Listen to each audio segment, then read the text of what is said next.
Yeah. Today we got this.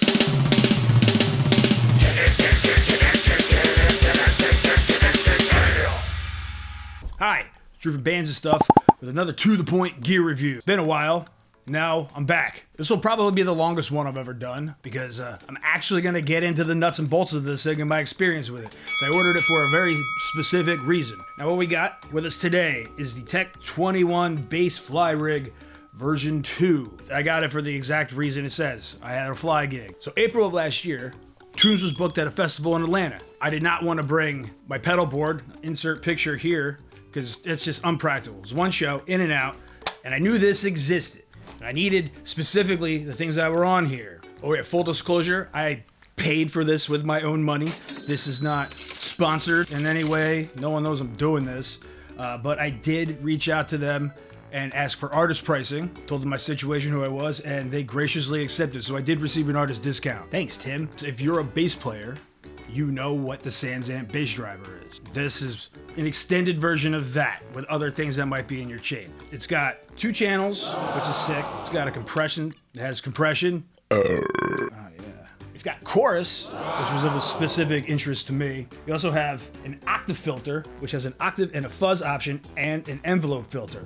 So that's a lot of stuff there, kids. I specifically needed 2 standard channels. Usually one goes between the, different amounts of drive. I don't know. And I need chorus. And it's got that. And the fuzz was also handy too. Oh yeah, it's got a tuner also. So I'm gonna go through this thing from left to right, how all the features are laid out. So when you first come in, of course, there's the input. The first option here is your compression. It's pretty simple. It's got, the level of compression. Oh, this is in frame? Sorry, it's my first day. You got your level of compression, amount of compression, and then the level of the effect. It's super, super, super sensitive, so handle with care. There's also a input pad here, which is super handy if you're switching between active and passive basses. The next little black button down here, we'll get to that, is the character. What will allow you to switch in is, I have the manual here. The in is supposed to simulate the classic SansAmp driver. The out is their VT driver, so this is more of their vintage style thingy they got. You got 2 channels. Switching between them like that. So the only drawback to that is the only thing that you can independently change on the channels is the level and the distortion. The EQ setting in the middle, once you set that, that's going to be the same for both titties and dicks. So keep that in mind. It's not ideal, but trying to cram a lot into a little here. It's also got this bite button here, which gives it that classic SansAmp clank. So that's always in. Then we move over to the effects. This is pretty neat. Octave filter, you turn that on, and depending on how you set these, you get, variations of an envelope filter, and it's pretty fun. I didn't have any practical use for it, but it's fun. And also, but you can set that different ways so it's not filtery. It's got an fuzz, which is not a bad fuzz, and an octave, which is an octave, and you can put them both in together too, and then that's neat. My favorite effect on this thing is the chorus. This is a really sick chorus, and if I could isolate this, I would replace the what's on my pedal board right now, probably. Also, you have your XLR pad for the XLR out. This right here is a cab sim button, which is pretty neat, but it only affects the 1/4 inch out. It's always affected on the XLR, so if you're plugging this into the front of an amp, turn that shit off. You're not gonna have a good time. On the back, you got your in hole, your out hole, your power hole, and effects loop, which is pretty sweet. So I guess if you're, wanted to run that the 4 cable way or set this up as a part of a greater pedal board, for my purposes, it was not necessary.